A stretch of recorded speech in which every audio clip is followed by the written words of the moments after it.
The police action is governed by statute, whether it's federal, state, or municipal, the Constitution, and constitutional case law, the court cases that review the Constitution, and judicial review. And judicial review is the court's review. It's the concept of the court's review of the police action to determine if the actions are within the bounds of the Constitution. The question is, did the police officer act within the bounds of the Constitution?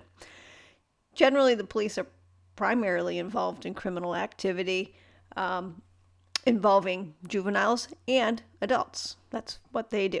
And police methods of investigation of criminal activity and controlling it include the arrest, searching, and seizing evidence or what they believe is contraband or something that they can illegal to hold contraband, and custodial interrogation, i.e. interviewing or questioning an individual person, a person of interest, or a suspect.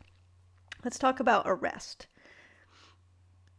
A juvenile's first initial contact with the criminal justice system is with law enforcement. How? Someone calls 911 and the police respond, or maybe the police see the individual committing the crime while they're on patrol. Maybe an informant tells a police officer of some potential criminal activity. The juvenile may come in and just confess. They're overcome with guilt and they might just come in and to the police station and confess. And then the second component becomes the police investigation. They might apprehend a juvenile and then they have to decide what to do.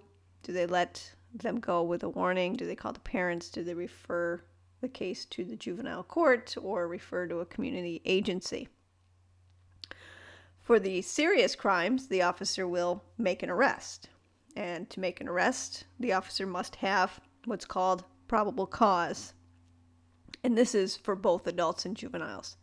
And what probable cause is, sufficient evidence to charge the juvenile.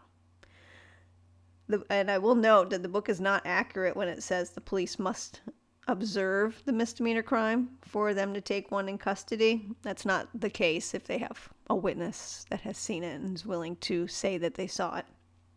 So I just want to make that clear. But the rest does require probable cause, and it's more than just a hunch, and it's less than absolute certainty. But there has to be something sufficient to make that arrest.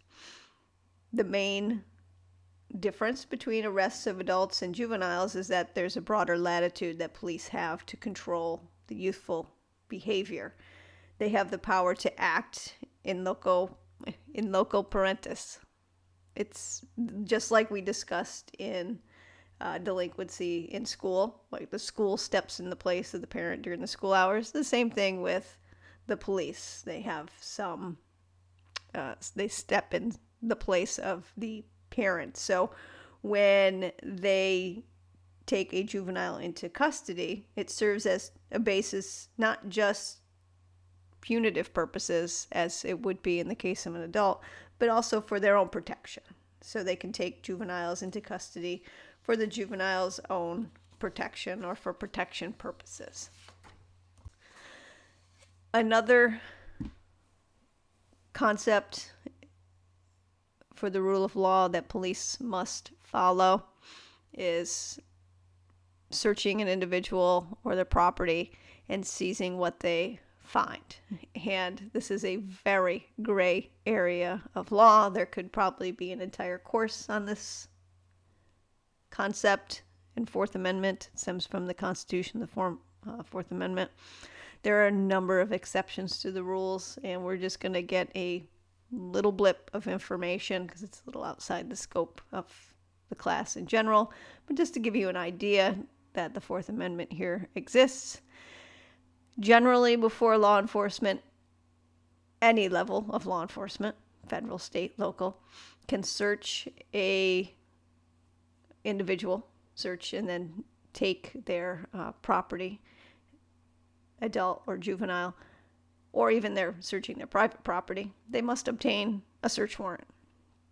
What's property? It could be their home, it could be themselves, it could be their cars, it could be, some other, a shed attached to a house, a warehouse. But primarily when we're talking about juveniles, it's their person, or maybe it's their backpack or their purse.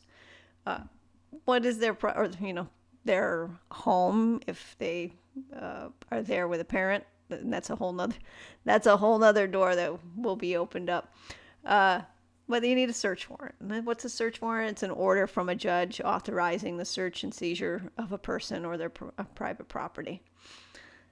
So in order to get the warrant, there must be probable cause. There's that word again, that term, probable cause. So they need a reasonable basis for believing, or some type of evidence for believing the search will reveal a specific illegality. Something that's against, like drugs, something that's supposed to have weapon, drugs. So what does this mean? The police can't come searching on a hunch, right? Oh, I think I'm going to find something there. They need something else. And it could come from the police's own knowledge and identification. It could come from a confidential informant or by some other means. The key to the Fourth Amendment protects against searches that violate a person's reasonable expectation of privacy. If an individual expects privacy, and it is a type of privacy that society thinks is legitimate, like somebody's home or somebody's own person, that's, that you expect an individual, you expect privacy on your own individual basis and in your home. Those are the two primary examples. And society has confirmed, a person has privacy in those things. There are a number of exceptions to this rule where police can search and seize evidence, contraband, without a warrant. The book does touch on them. Consent. If a juvenile is holding their backpack and a police officer asks if they can search it and they say sure and they hand it over, they can't complain if the judge then takes the drugs out and then arrests them. Warrantless searches. They can search valid to an arrest.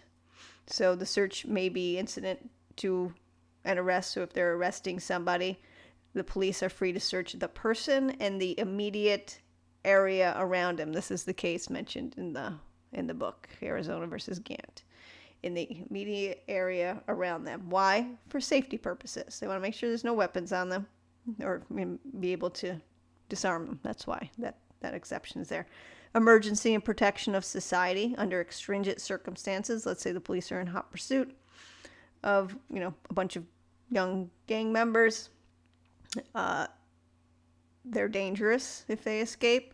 Maybe they are, they have threatening evidence. Maybe they have, a weapon, or let's say, God forbid, worse, a bomb. They run into their house and close the door. Yeah, the police don't need a warrant. They can go in, and that would be valid. Stop and frisk. This is in the book. Terry versus Ohio is the Supreme Court case. Reasonable suspicion to believe that criminal activity is afoot, that the police can stop and frisk without a warrant if they have a suspicion, so it's less than probable cause. If they have a suspicion to believe that criminal activity is on the horizon, afoot. Automobile search can be searched without a warrant if there is probable cause to believe that it was involved in a crime. So like a bank robbery, running out, jump in a car, drive off. The reason behind that is because they're mobile and it's easier for evidence to disappear. Also, it's not particularly prevalent to the expectation of privacy in your own car on a public street versus it being parked in your driveway at home or in the garage. Police can order driver and passenger out of the vehicle for officer safety and can search if reasonable and related to their safety. And a lot of juveniles get pulled over in their vehicles and are asked, especially in this area, especially asked to step out of the car, and it's usually premised on the police officer saying, I smell marijuana in your car. And then they conduct their searches, and they are free to do that. I will note that the Supreme Court, and this is important, it's not in the book, and I think it's not in the book because it's a very recent order from the Supreme Court, but it certainly applies to everybody, but juveniles in particular, is police cannot search a cell phone. That there is a reasonable expectation of privacy in a cell phone, so police cannot ask juveniles, turn over your cell phone and open it up for me, open up the password. If they're arrested or taken into custody and they say, let me see your phone, like they have to take items off you, they put it in a bag, but they might say, hey, type in your password, we can look at what's on your phone. Nope, they need a warrant for that. So what happens when a search violates Fourth Amendment? It's called the exclusionary rule. The court finds that an unreasonable search occurred. Any evidence seized as a result of that cannot be used against the juvenile in their proceeding, and it usually works with their attorney making a request to the court or a motion to the court asking that it be suppressed, is the fancy term. So it will not be a part of the case. It doesn't mean that the case is going to get dismissed and goes away. If the prosecutor has additional information that they can prove the case without it, it could still go forward. But I also want to say that's not the only thing that's excluded. The evidence, not only the evidence that is taken, but all of the evidence that was seized afterwards. They call that the fruit of the poisonous tree. Not only is the evidence that's the product of the illegal search, that's generally, inadmissible, but also any additional evidence that derived from that initial evidence. So that is the quick snapshot of the police relative to their ability to search and seize items from an individual. And the other big constitutional topic is interrogation, custodial interrogation. We all know our rights. You have the right to remain silent. Anything you say can and will be used against you in a court of law. You have a right to an attorney. If you can't afford one will be appointed to you at no charge. And the question is, do these rights apply to children taken into custody? And the answer is yes. They apply to everybody from 1966 forward. Prior to 1966, not so much. And what I mean by not so much, like these rights were in place per our Constitution. The Fifth Amendment says that we have the, right to not make statements against self-incriminating statements. And the Sixth Amendment provides the rights to having a attorney and one appointed to you.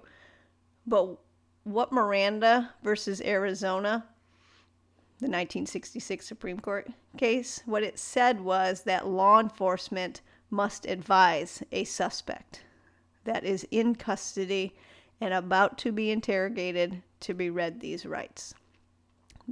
So, two things have to happen. Someone has to be in custody and someone's about to be questioned. Now, obviously, a discussion regarding what constitutes custody and what constitutes interrogation is a wholly entire different conversation. But let's just say, for the sake of this class and what we're talking about, being handcuffed and arrested and brought to the station is being in custody. Being interrogated is being questioned about the crime or questions that could lead to one making incriminating statements. So when's your birthday? That's, what's your address? Those things don't count as being interrogating. So as I said, these rights did not exist for either adult or juvenile offenders before 1966.